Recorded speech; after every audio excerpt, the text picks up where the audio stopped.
nhung tàn đau lo chịu đau lùa có kỳ sông gạo chịu chịu đau đùa không mà cứ xe mùa tu không về chỉ thấy đời ta sông chỉ tao về đâu đâu sẽ cứ còn mùa nhà mà đi nông khó tu khiến suy tiền sa mai kia chỉ hậu ta xoay mà mua khó cha khó đuổi ye tia khó có đuổi ye tia cho rung răng có mua nhà nào ở tao xoay nhà ở tao xoay như thời rung rau tia khó xử mà chỉ tao lâu như mua nhà tao tia cho rung rau nó nhung bé kêu cho mà mẹ xia cho mua khó cha khó đuổi ye tia chỉ trong xe rồi tao lao chỉ tao lâu như có mua nhà ở cha lo tăng tiền nên cho mua ít rau khó tu khiến cả rung rau tôi sao yêu mua nhà lời quay cha lo tao tiền nên đầu ô còn đây yêu lo nó chỉ câu na chỉ yêu rong sẽ khó ngon được gì có mà chỉ tiền yêu lâu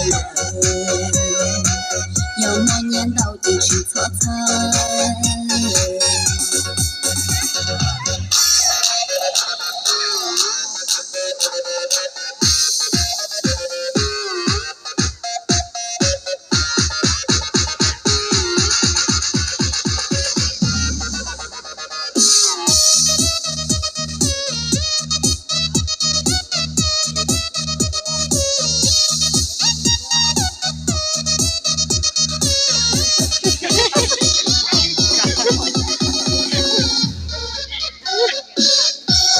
chúng nó phải là do nó ở đây thôi. Giờ lúc chọn đến trên là đây thôi đấy.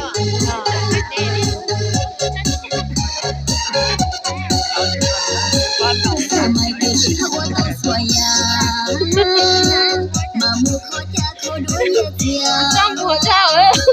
Khó có đuông để chế cho rung răng.